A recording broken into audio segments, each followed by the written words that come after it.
you very much. Hey, real quick, let's give it up for Code Red again. They have just signed a $2 million contract with the Weather Channel. You can hear them 8 minutes every hour for your locals. When the Doppler radar comes on, these guys are killing it. Woo! I was told that there was an open mic I should come check out. And now I'm up here. How you doing? What's your name? Maddie? Can I set my drink right here? Thanks, gorgeous. Smooth. Thank you. You're absolutely right. I know her name. How'd you guys do tonight? You might look at your program this evening and see that it should be Matt Shancer. Matt Shancer is a friend of mine, very good comedian, who didn't show up, so I'm going to do this for y'all tonight. What's that? It's going to be hilarious. I promise. So, my mom is a lesbian and my dad is a pirate. Let me back up. Here's what happened is my parents split up back in '99. My mom went off, did her own thing, did a little soul searching, decided that she liked girls. My dad went off, did his own thing, did a little soul searching, decided it was 1776. He moved to New Orleans and joined a club of pirate reenactors and bought the whole outfit and the coat, the pantaloons, the boots, a sword. And my dad decided to spend his days talking and acting like a pirate in New Orleans. It's a lot of fun. My dad talks and acts like a pirate all the time. I don't mean like sometimes when he's out doing his own thing, like 24/7. Do you know what it's like to walk out in the living room and see your dad in pantaloons eating a pint of Ben & Jerry's while watching the fucking Weather Channel all at once, saying, "Aye, son, good morning." There's a funny story behind that, though, is that when Hurricane Katrina rolled around, he was down in New Orleans, and he had to evacuate because pirates can handle everything except water. And he came up here and was living in a hotel courtesy of the Red Cross in true American white trash fashion. When there's free shit to be had, Dad's on top of it. And I was in theater at the time, and I was doing a play, and my dad wanted to come see me do a play. And I said, "Dad, you can come see me do a play. I only have one rule. Don't be a pirate. Please, Jesus Christ, for one fucking night, don't be a pirate." And he said yes. Well, he said I, but I knew what he meant.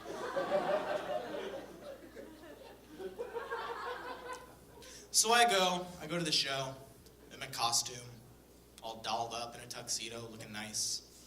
I go out, and we're receiving people to come in, and here comes my dad in a nice button-down shirt, Dockers, loafers, not being a pirate. I was very proud of him. I did my show, got off stage, took my bow. He came up to me, hugged me, real cute father-son moment. However, as I was walking out, my drama director told me that someone had stolen about a dozen cupcakes from the reception area during intermission, and they were still looking for it. I didn't know what was up with that. So I asked my dad for a ride home. He's like, "Yeah, no problem. Get in the BMW." Because pirates drive BMWs. "Let me put my coat in the trunk," I said. So he opens up the trunk. And in that trunk is a dozen cupcakes. And I look at my dad and I'm like, "Why?" And he's like, "Yar, son." You can take a pirate out of the French Quarter, but you can't take the French Quarter out of the pirate. So there's one story for you. I feel like telling stories tonight. I'm not going to do jokes. I'm just going to tell stories. Here's another story.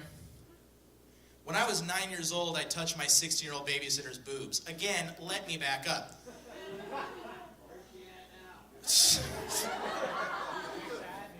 Out of state, sir. I did something right. Um, Here's what happened is I was 9 years old and my 16-year-old babysitter was taking massage therapy classes and wanted some help. And so she asked me to help.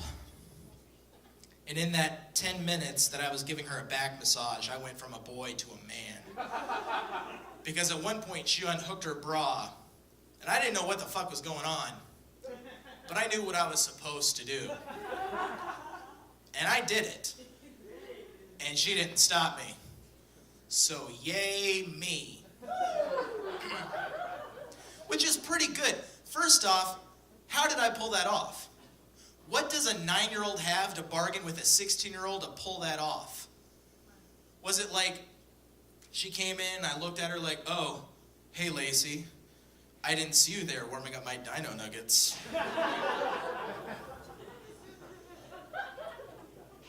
I saw you noticing my 10-speed bicycle out front.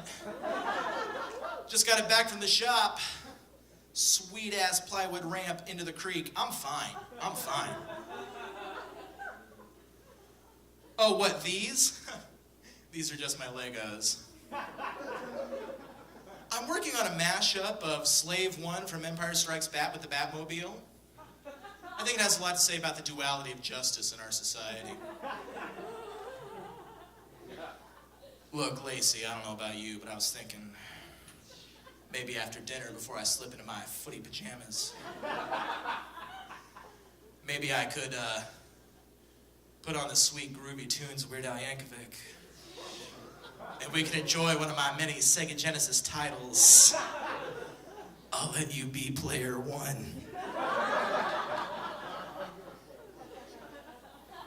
So if you ever want to touch your babysitter's boobs, you better be really good at Sonic 2, because I know I was. How you guys doing? You putting up with me so far? Beautiful. I got one more for you. I want to touch your baby's ears, Is there a breeze in here? I can't. So, have you guys ever heard of Friedrich Nietzsche? I'm sure we all read in here. It is 9 o'clock on a Sunday night. We're all drunk. I'm sure we're a lot of readers. Friedrich Nietzsche is an existentialist who wrote, when you stare into the abyss, you find that the abyss stares back into you. I never understood what this meant until about 2 weeks ago. I was jerking it hardcore. I'm not going to lie to you guys. I was taking care of that need. I was getting the poison out of me. I think you guys know what I'm talking about. Sometimes before you go out for the night, to make sure you don't do anything dumb, you gotta just get it out of the way. But I wasn't even going out. I was just bored. And it was one of those really good sessions where I unplugged the laptop and had it up on my chest, and I got a computer mouse over here. I mean, I'm really going for it. I got like 12 tabs open in Google Chrome. It's fucking crashing every 10 minutes. I bring it right back up because I need every tab open to fill every sick fantasy I've ever had to go play at once. So I'm going at it, and I'm going at it so hard, I don't even realize that my battery is dying.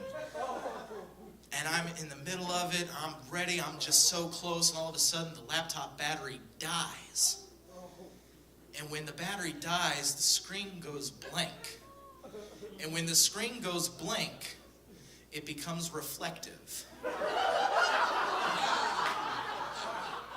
And there, in that moment, I saw my own hot, sweaty, red, puffed up, about to get their face. I stared into the abyss, and that abyss stared right back at me, and I came so fucking hard.